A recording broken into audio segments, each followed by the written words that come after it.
Good morning student. आज हम लोग स्टार्ट करेंगे क्लास 9th का फिजिक्स, और उसमें एक बहुत ही इम्पोर्टेंट टॉपिक आज हमने सेलेक्ट किया है, वो है गति, मतलब मोशन। रियल में गति ये जो चैप्टर है मोशन, वो दो टर्म में बटा हुआ है। एक तो हम लोग मोशन पढ़ेंगे, अब मोशन के साथ ही न्यूटन्स लॉ भी पढ़ेंगे, साथ में फ्रिक्शन पढ़ेंगे, साथ में सर्कुलर मोशन पढ़ेंगे। गौर करिए, हम जो आज ये मोशन स्टार्ट करने वाले हैं उसमें इतना पॉइंट्स को हम डिस्कस करेंगे। सबसे पहले मोशन को डिस्कस करेंगे, मोशन डिस्कस करने के बाद न्यूटन्स लॉ डिस्कस करेंगे, न्यूटन्स लॉ डिस्कस करने के बाद फ्रिक्शन डिस्कस करेंगे, और उसके बाद सर्कुलर मोशन डिस्कस करेंगे। ये है आपका गति, ये है गति का समीकरण, ये है घर्षण, ये है वृत्तीय गति। इस बात को आप समझिए अच्छे से, क्या क्या डिस्कस करना है।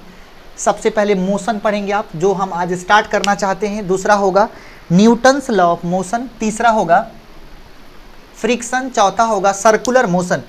इस तरीके से हम लोग इस सेक्शन को डिस्कस करने वाले। ओके, तो सबसे पहली बात हम आपको ये समझाना चाहते हैं कि ये जो आप मोशन को स्टडी करोगे, मोशन को, तो ये मोशन का मतलब क्या होता है, इसमें हम लोग क्या क्या डिस्कस करेंगे। तो इस सेक्शन में हम लोग बहुत कुछ को डिस्कस करने वाले हैं। जैसे हम आपको सबसे पहले ये समझाने वाले हैं आज कि मोशन का जो स्टडी होता है, मोशन का जो अध्ययन होता है, समझिए, मोशन का जो अध्ययन होता है, मोशन का जो हम लोग स्टडी करते हैं, अर्थात गति का जो अध्ययन होता है मतलब स्टडी होता है, उसको हम लोग कहते हैं मैकेनिक्स। ये समझिए, मैकेनिक्स कहते हैं। क्या बोलते हैं इसको? मैकेनिक्स। इसको हिंदी में कहते हैं अभियांत्रिकी। अभियांत्रिकी, ये जो मैकेनिक्स का वर्ड है, तो ये हिंदी से सॉफ्ट वर्ड मैकेनिक्स ही है, इंग्लिश का ही, इसीलिए आप घबराएं नहीं। तो जिस टॉपिक में आप गति का अध्ययन करते हैं, गति के बारे में जानते हैं, उसको आप क्या कहते हैं? उसको आप कहते हैं मैकेनिक्स। जिस चैप्टर में आप गति का अध्ययन करेंगे उसे क्या बोलेंगे? मैकेनिक्स। देखिए, इसका मतलब जहाँ कहीं भी मोशन, गति का मतलब क्या है? मोशन। तो जहाँ कहीं भी आप मोशन का स्टडी करेंगे तो वो ही क्या कहलाएगा? वो कहलाएगा मैकेनिक्स। तो आज का सबसे पहला लाइन आप ये लिखेंगे कि गति के अध्ययन को, मतलब मोशन के स्टडी को हम लोग क्या बोलेंगे? मोशन के स्टडी को हम लोग मैकेनिक्स कहते हैं। ओके, चलिए दूसरा स्टार। ये जो मैकेनिक्स है इसको तीन भाग में बांट के पढ़ते हैं। सबसे पहला होता है, मैकेनिक्स को तीन भाग में बांट के पढ़ेंगे। सबसे पहला होता है काइनेमेटिक्स, दूसरा होता है डायनामिक्स, और तीसरा होता है स्टैटिक्स। क्या सबसे पहला टर्म क्या है? काइनेमेटिक्स, दूसरा क्या है? डायनामिक्स, और तीसरा क्या है? स्टैटिक्स। काइनेमेटिक्स जो है ये भी गति का अध्ययन है, लेकिन इसमें क्या है? बल को ध्यान में नहीं रखनी है। अर्थात काइनेमेटिक्स किसको कहते हैं? काइनेमेटिक्स में भी हम लोग गति के बारे में पढ़ते हैं, लेकिन पढ़ते समय उस पर बल लगे या नहीं लगे, बल का क्या प्रभाव है या नहीं है, उसको ध्यान में नहीं रखनी है। मतलब बल के प्रभाव को शामिल अभी नहीं करना है, तब वो क्या कहलाएगा? काइनेमेटिक्स। मतलब काइनेमेटिक्स भी गति को पढ़ने का एक वे है, एक तरीका है, लेकिन उसमें बल इन्वॉल्व है या नहीं, इस बात का कोई इशू नहीं बनाना है, इस बात के पीछे झगड़ नहीं जाना है। दूसरा, डायनामिक्स जो है ये भी गति का ही अध्ययन है, लेकिन बल के साथ। यदि गति को समझते समय उस पर बल किस तरीके से लग रहा है, अगर इस बात की भी आप चर्चा करते हैं, उसको कहते हैं डायनामिक्स। क्या कह रहे हैं? अगर आप इस बात की भी चर्चा करेंगे तो उसको क्या बोलेंगे, उसको बोलते हैं डायनामिक्स।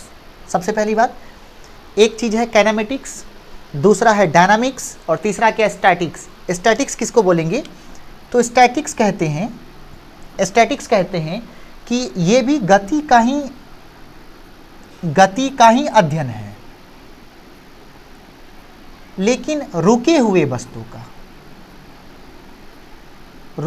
वस्तु का, वैसा वस्तु जो रुका हुआ है, जो रेस्ट में है, उसके गति का अध्ययन करना स्टैटिक्स कहलाता है।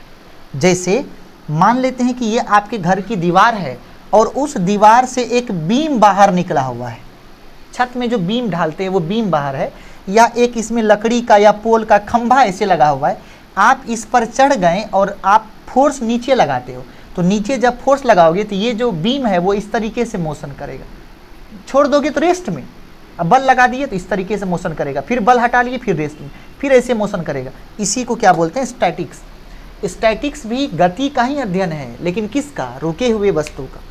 जो काइनेमेटिक्स है वो भी गति का अध्ययन है, लेकिन किसका, जब बल नहीं लग रहा हो, बल के बारे में कोई चर्चा नहीं करना है, गति के कारण को नहीं समझना है, बल की चर्चा। एक बात समझिए, गति का कारण बल है, गति जो होता है उसका कारण कौन है, उसका कारण है फोर्स, बल। अर्थात इसमें आपको एक बात ध्यान में रखनी है कि गति का जो कारण है, गति के कारण को नहीं समझना है, तब वो क्या कहलाएगा, काइनेमेटिक्स। यदि गति के कारण को समझना है तब वो क्या कहलाएगा, डायनामिक्स। ओके, ये था पूरा का पूरा। आप जो मोशन पढ़ने वाले हो वो मोशन है क्या, तो हमने कहा तो सबसे पहले जो मोशन पढ़ेंगे उसमें काइनेमेटिक्स पहले पढ़ेंगे, मतलब उसमें बल की चर्चा नहीं करनी है। बिना बल की चर्चा किए अगर गति का अध्ययन करते हैं तो वही कहलाता है काइनेमेटिक्स। अगर बल लगा हुआ हो या बल लग रहा हो या आप बल लगा रहे हो तब आप गति की चर्चा करते हैं तो वो कहलाता है डायनामिक्स। यहाँ तक ओके। चलिए, अब क्या हुआ कि मान लेते हैं कि बगल से एक कार जा रही है रोड से, ये मेरा क्लासरूम है, उसके बाहर से रोड बनी हुई है, तो रोड पर से कौन जाएगा, गाड़ी ही जाएगी। तो कोई गाड़ी गई, हम उसको देखें, इसका मतलब हम आपके सामने खड़े हैं, आपको पढ़ा रहे हैं, मेरे सामने से कोई गाड़ी जा रही है, कभी कभी आप आवाज़ भी सुन लेते होंगे, वो गाड़ी जा रही है, हम उसको यहाँ से देख रहे हैं। सर तो वो गाड़ी क्या है, गति में है, तो गति का अध्ययन आप यहाँ खड़े होके कर रहे हो, उसी गति का अध्ययन ड्राइवर अंदर बैठ के कर रहा है, उसी गति का अध्ययन उसके बगल से जाने वाली एक कार है, वो कार उस गति का अध्ययन कर रही है। तो जिस बिंदु से किसी भी वस्तु के गति का अध्ययन किया जाता है, समझिए, जिस बिंदु से किसी भी वस्तु के गति का अध्ययन करते हैं उस बिंदु को कहते हैं फ्रेम ऑफ रेफरेंस। क्या बोलेंगे, फ्रेम ऑफ रेफरेंस। तो आज का जो अगला वर्ड लाए हैं आपके सामने वो है फ्रेम ऑफ रेफरेंस। आज का नया वर्ड क्या है, फ्रेम ऑफ रेफरेंस। इसको बोलते हैं निर्देशांक बिंदु। निर्देशांक बिंदु का मतलब जहां से किसी भी गतिशील वस्तु के गति का अध्ययन किया जाता हो, उसी को क्या बोलते हैं, फ्रेम ऑफ रेफरेंस। मतलब वैसा बिंदु जहां से किसी गतिशील वस्तु का अध्ययन किया जाता हो, उसी बिंदु को क्या बोलेंगे, frame of reference. Okay, frame of, जितना हम लाइन बोलते हैं सब लाइन को कॉपी में नोट करिए, सुन के, खड़े मत रहिए, सुनिए अच्छे से। फ्रेम ऑफ रेफरेंस दो प्रकार का, एक होता है इनर्शियल और एक होता है नॉन इनर्शियल।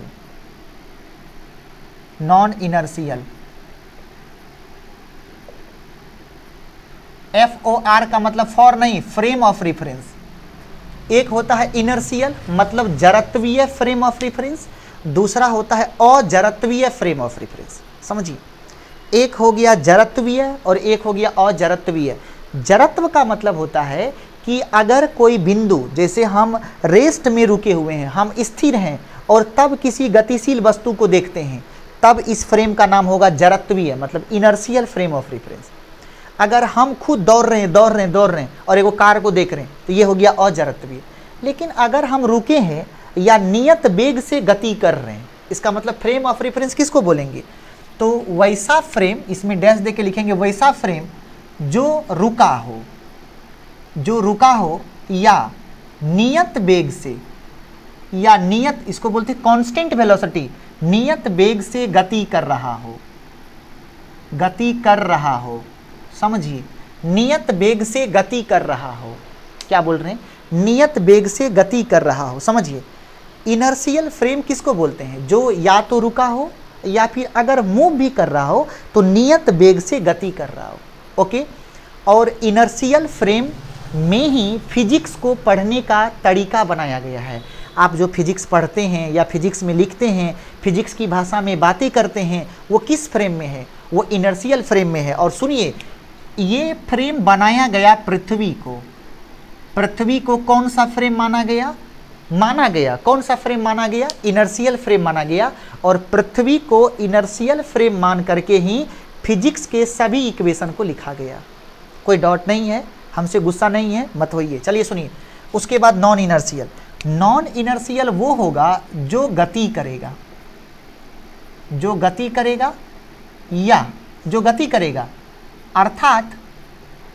अर्थात त्वरित गति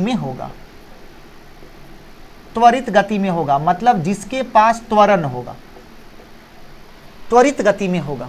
उसको क्या बोलेंगे? जैसे हम दौड़ रहे हैं, हमारा वेग लगातार बढ़ रहा है या लगातार घट रहा है, वेग कांस्टेंट नहीं होना चाहिए।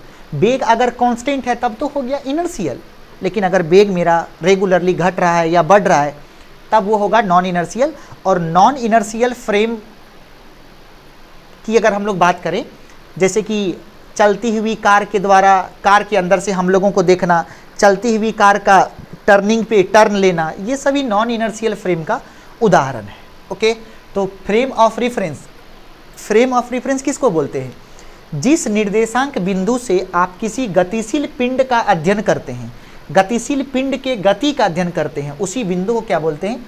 फ्रेम ऑफ रेफरेंस, मतलब निर्देशांक बिंदु।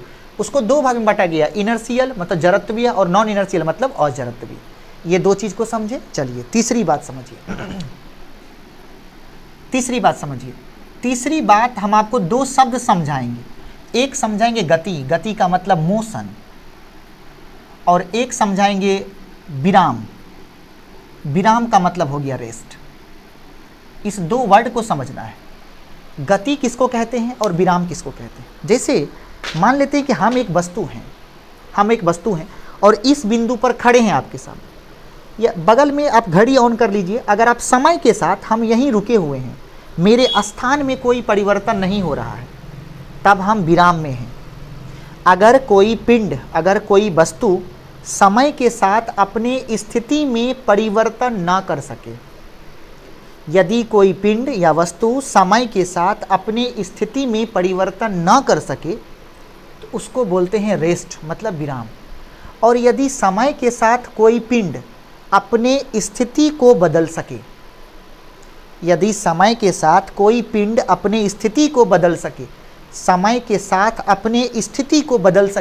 तब उसको क्या बोलेंगे? गति। क्या बोले? अगर कोई पिंड समय के साथ अपने स्थिति को न बदल सके तो वो विराम है। अगर समय के साथ कोई अपने स्थिति को, पोजीशन को चेंज कर सके, मतलब बदल सके, तो वो क्या है? गति है। तो नोट डाल के लिखिए, डैश डाल के दोनों को, कि अगर कोई वस्तु समय के साथ अपनी स्थिति में परिवर्तन कर सकता हो तो उसको हम लोग गति कहेंगे। अगर कोई वस्तु समय के साथ अपने स्थिति में परिवर्तन नहीं कर सकता हो तो उसको विराम कहेंगे। दो वर्ड समझा। तीसरी बात जो सबसे इंपॉर्टेंट है, विराम और गति।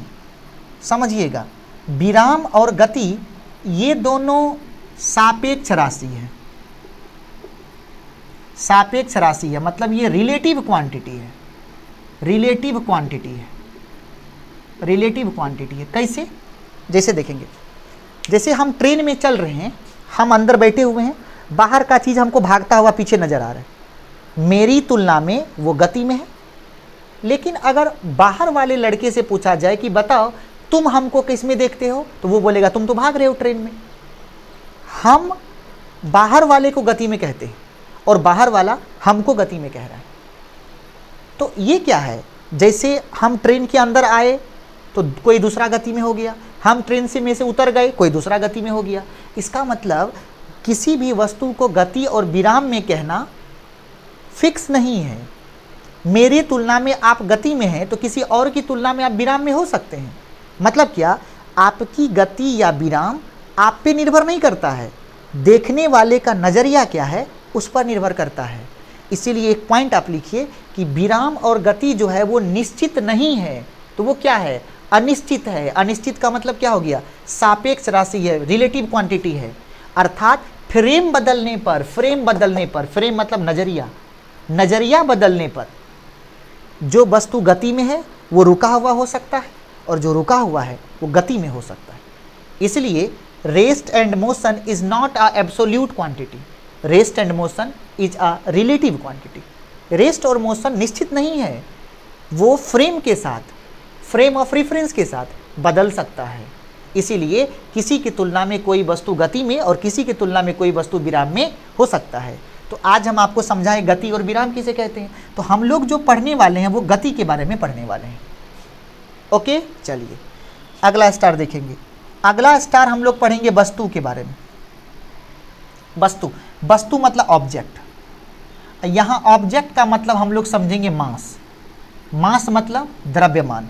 सबसे पहले समझिए द्रव्यमान किसे कहते हैं। बोला कि द्रव्यमान लिख के डैश देंगे, लिखेंगे कोई वस्तु है, जैसे ये पेन है तो इसको बनाने में कुछ मटेरियल खर्च हुआ, जैसे कि हमारे पास एक डंडा भी है, आपको दिखाते हैं, ये वाला एक चीज़ है, तो इसके पास क्या है, कुछ मास भी है। जैसे हम आपको दिख रहे होंगे, मेरे अंदर कुछ मास, कुछ मटेरियल लगा हुआ है, सेल्स है, टिश्यू है, ऑर्गेनिज्म है, ढेर सारा सबके मिलने से ये आनंद सर का नामक एक जीव बना हुआ है। तो दुनिया के हर वस्तु में थोड़ा ना बहुत तो परिमाण है। मेरा चश्मा थोड़ा सा हल्का है और आपका चश्मा थोड़ा सा भारी है, क्या है, दोनों में क्या अंतर है, परिमाण का, मैग्नीट्यूड का। उसी परिमाण को उस वस्तु का द्रव्यमान कहते हैं। किसी भी वस्तु में उपस्थित परिमाण को ही उस वस्तु का द्रव्यमान कहते हैं। ओके, अब देखेंगे वस्तु को मतलब द्रव्यमान को हम दो भाग में बांट के पढ़ेंगे, दो भाग में बांट के पढ़ेंगे। एक पढ़ेंगे पॉइंट मास, एक पढ़ेंगे पॉइंट मास और एक पढ़ेंगे रिजिड बॉडी। एक वस्तु कैसा होगा, एक वस्तु जो होगा वो बिंदु के आकार का होगा और एक वस्तु कैसा होगा जो रिजिड का मतलब होता है ठोस। अब देखिए ये दोनों चीज़ क्या है, थोड़ा सा समझिएगा, बहुत ज़्यादा मत समझिएगा। सबसे पहली बात कि पॉइंट मास कैसा, किसको कहते हैं, डैश दे के लिखेंगे, वैसा वस्तु जिसका लंबाई, चौड़ाई और ऊंचाई को इग्नोर किया जा सके, नगण्य माना जा सके। जैसे हम इस पेन को फेंकते हैं और ये 10 मीटर तक जाके गिरती है, तो 10 मीटर की तुलना में इसका डायमेंशन इग्नोरेबल है। इसका मतलब कोई भी वस्तु जो दूरी तय करती है, कोई भी वस्तु जो दूरी तय कर, जैसे कार है और कार का लंबाई 2 मीटर है या 2.5 मीटर है और वो दूरी तय करती है, यहाँ से दिल्ली जाते हैं 1000 किलोमीटर, आप 1500 किलोमीटर दूरी तय करते हैं। 1500 किलोमीटर की तुलना में 2.5 मीटर क्या है, नेग्लिजिबल। तो उस दूरी तय करने के क्रम में आपकी जो कार है उसको पॉइंट मास माना जाएगा। समझिए, अर्थात क्या बोल रहे हैं हम कि अगर कोई वस्तु कुछ दूरी तय करती है, उस दूरी की तुलना में उस वस्तु का जो लंबाई, चौड़ाई, ऊंचाई है, अगर वो नगण्य हो तब उस वस्तु को क्या समझेंगे, पॉइंट मास। नहीं समझे होंगे, मत समझिए। दूसरी बात, रिजिड बॉडी क्या है, अगर किसी वस्तु के द्वारा जो दूरी तय की जाती है उसकी तुलना में अगर उसका लंबाई, चौड़ाई, ऊंचाई आप इग्नोर नहीं कर सकते, नगण्य नहीं मान सकते, तब उस बॉडी को बोलेंगे रिजिड बॉडी।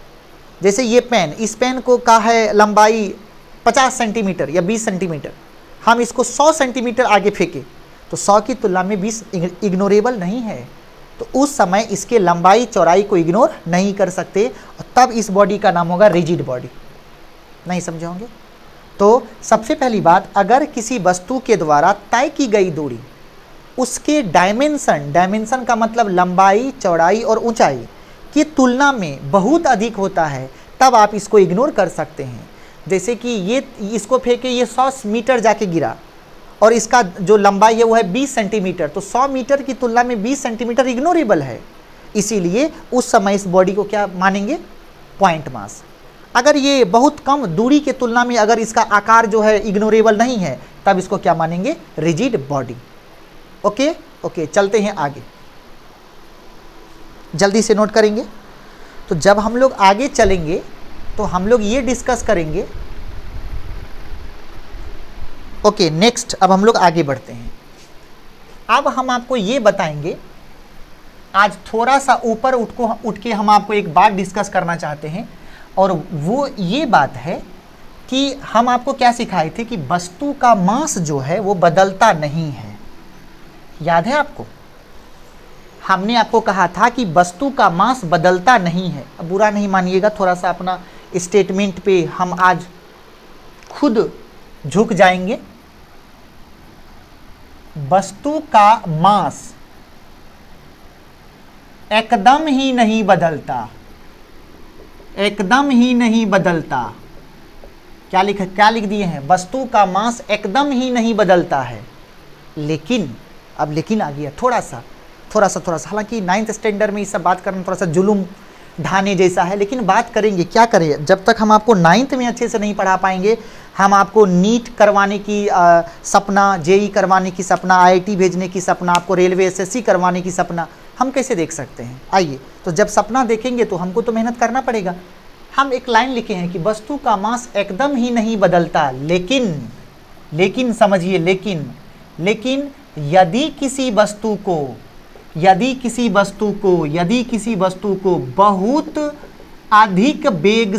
बहुत अधिक वेग कितना, c 3 × 10⁸ मीटर पर सेकेंड, बहुत अधिक वेग से फेंका जाए, तब उसका द्रव्यमान यजमान, समझिए, द्रव्यमान बदल जाता है।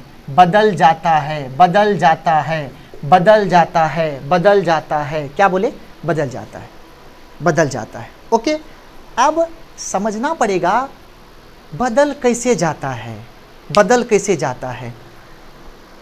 हम गुरुत्वाकर्षण में एक नोट आपको पढ़ाए थे, लिफ्ट का मोशन, और उसमें बताए थे कि अगर किसी व्यक्ति कोई व्यक्ति लिफ्ट में बैठा हो और लिफ्ट ऊपर जा रही हो त्वरण से, तो वस्तु का भार पता नहीं बढ़ा हुआ या घटा हुआ प्रतीत होता है, बढ़ा हुआ या घटा हुआ प्रतीत होता है, बढ़ा हुआ या घटा हुआ,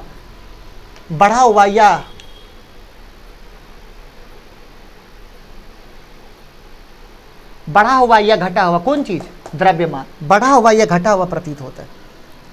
सवाल ये है, क्या रियल में मास बदलता है? तो जवाब है एकदम नहीं। वहां पे भार बढ़ा नहीं था, बढ़ा हुआ प्रतीत हुआ था, ड्यू टू मोशन। लेकिन सवाल ये है, यहाँ पे क्या होता है। अब आपको हम एक फॉर्मूला देते हैं, एक लाइन समझिएगा। वस्तु का वास्तविक द्रव्यमान नहीं बदलता, जो द्रव्यमान घटा हुआ या बढ़ा हुआ प्रतीत होता है, उस द्रव्यमान का नाम है रेस्ट मास। क्या नाम है उसका, रेस्ट मास। रेस्ट मास का मतलब स्थैतिक मास, मतलब जो रुका हुआ द्रव्यमान है उसका रेस्ट मास। तो एक फॉर्मूला आप याद रखेंगे कि द्रव्यमान बराबर, द्रव्यमान का मतलब मास बराबर रेस्ट मास बाई √1 - v²/c²। ये है वास्तविक द्रव्यमान। सर एक बात सुनिएगा, हम लोग जो मैकेनिक्स पढ़ रहे हैं,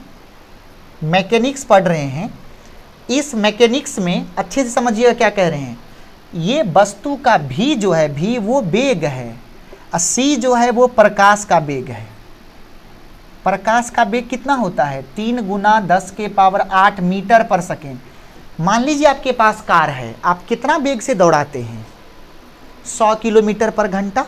100 किलोमीटर पर घंटा, तो अगर 100 किलोमीटर पर घंटा, अगर इसको हम लोग बना दें 100 किलोमीटर में 1000 बटा इसमें 3600 सेकेंड, तो ये बन जाएगा मीटर पर सेकेंड।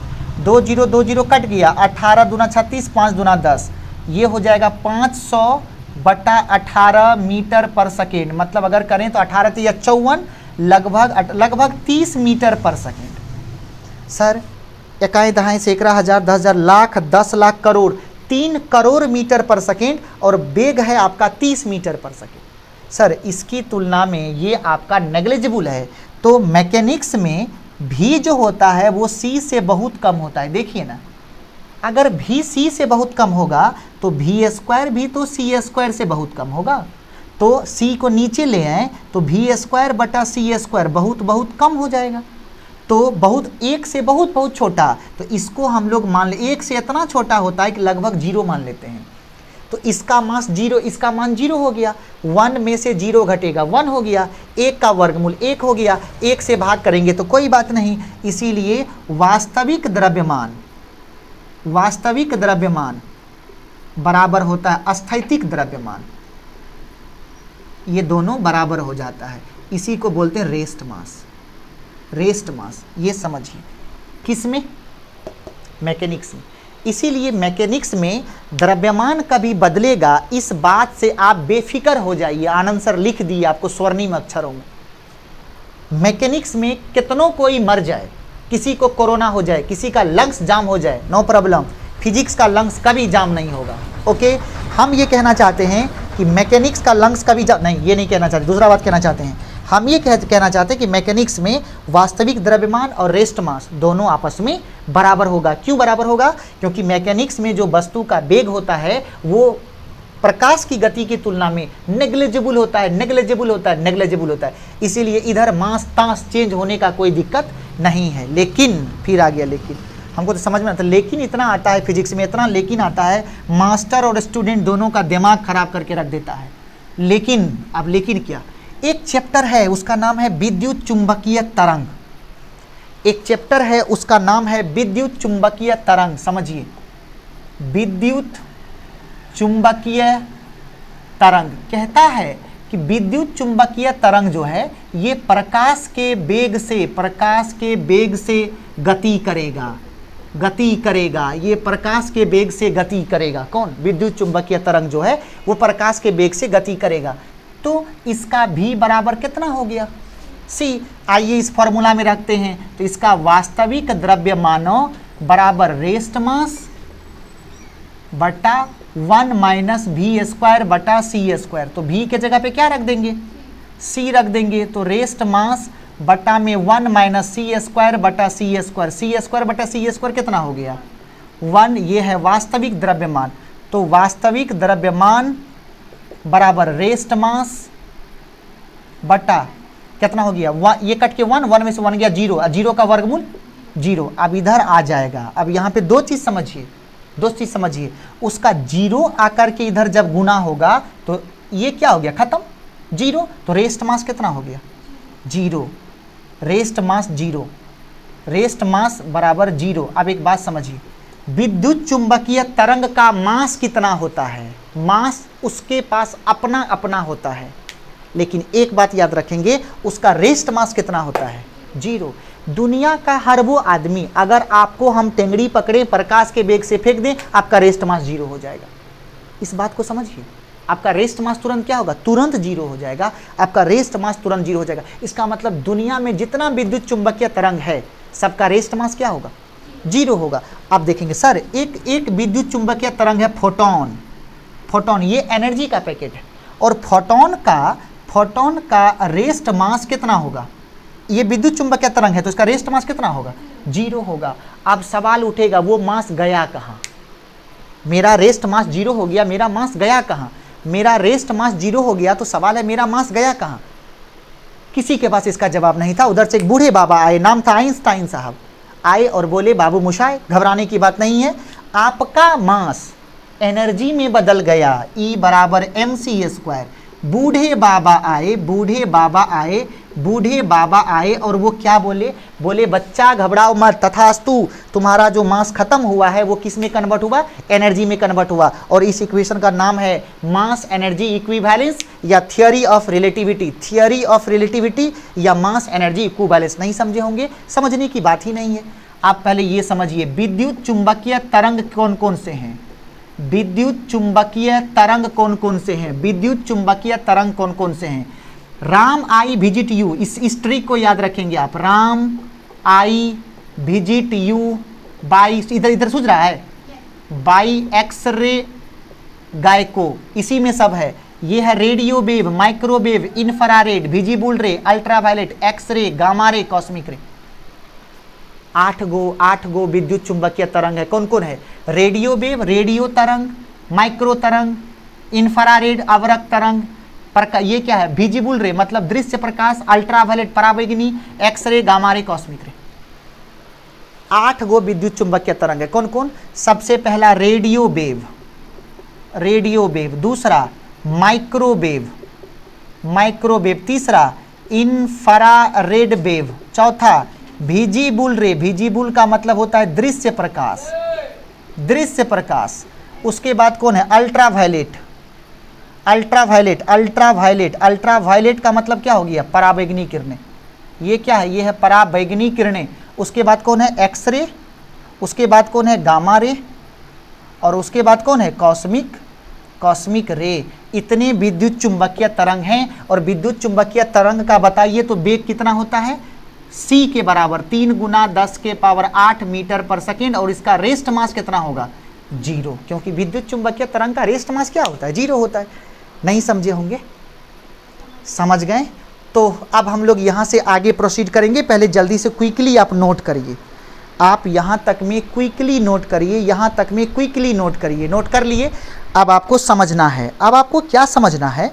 तो अभी तक में हम ये बोल रहे थे कि मास कितने प्रकार का पढ़ेंगे। अब 2 चीज़ समझिए। दुनिया के किसी भी वस्तु के पास 2 गुण होता है। दुनिया के किसी भी वस्तु के पास 2 गुण होता है। क्या बोल रहे थे? दुनिया के किसी भी वस्तु के पास 2 गुण होता है। अब वो दोनों गुण कौन कौन से हैं जरा आप समझेंगे। आपके अगल बगल जितनी भी प्रकार के वस्तु दिखते हैं, आपके अगल बगल जितनी भी प्रकार के वस्तु दिखते हैं, उन सभी वस्तु के पास 2 गुण होगा। अब वो दोनों गुण कौन कौन है जरा समझिए। किस दुनिया में जितने सारे वस्तु दिखते हैं तो वस्तु के पास 2 ही गुण होता है। अब वो दोनों गुण कौन कौन है? एक नंबर में है द्रव्यमान, जिसको हम लोग मास कहते हैं, और दूसरा गुण है उसके पास आवेश, जिसको हम लोग चार्ज कहते हैं। ये दोनों गुण के बारे में पढ़ने में आपको पूरा जिंदगी बीत जाता है। किसी भी, आप हो, हम हो, आपका पड़ोसी हो, मेरा तो कोई पड़ोसी नहीं क्योंकि हम सबको अपना मानते हैं। तो ये क्या है? द्रव्यमान 2 ही गुण होता है, तीसरा कोई गुण नहीं है। चुपचाप सुनिए। क्या बोले? वस्तु के पास कितना गुण होगा? 2 गुण होगा। एक गुण कौन चीज का है? मास का, और दूसरा गुण क्या है? चार्ज का। अगला लाइन सुन। मास जो है ये frame to frame, frame to frame बदलता है, लेकिन जो चार्ज है वो फ्रेम टू फ्रेम, फ्रेम नहीं बोलना है, फ्रेम बोलिएगा, आप लोग अंग्रेजी अच्छा बोलते हैं। फ्रेम टू फ्रेम नहीं बदलेगा। कौन? चार्ज। क्या बोलेंगे? मास फ्रेम टू फ्रेम बदलता है, चार्ज फ्रेम टू फ्रेम नहीं बदलता है। मास फ्रेम टू फ्रेम बदलता है और चार्ज फ्रेम टू फ्रेम नहीं बदलता है। मतलब मास फ्रेम ऑफ रिफरेंस पर डिपेंड करेगा, लेकिन चार्ज फ्रेम ऑफ रिफरेंस पर डिपेंड नहीं करेगा। यहाँ तक समझे? अब समझेंगे अगली बात ये समझना है कि किसी भी रासायनिक समीकरण में, फिर समझिए इस लाइन को, किसी भी रासायनिक समीकरण में मास और चार्ज दोनों बैलेंस होता है। नहीं समझिएगा?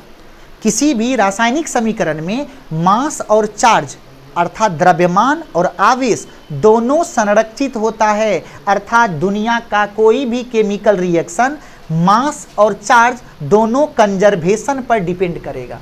दोनों कंजर्वेशन पर, दुनिया का कोई भी समीकरण मास और चार्ज दोनों कंजर्वेशन पर डिपेंड करेगा, दोनों के संरक्षण पर डिपेंड करेगा। क्या यहाँ तक हम ओके समझे? हम ओके समझ लिए। अब हम लोगों को कुछ नोट पढ़ना है, कुछ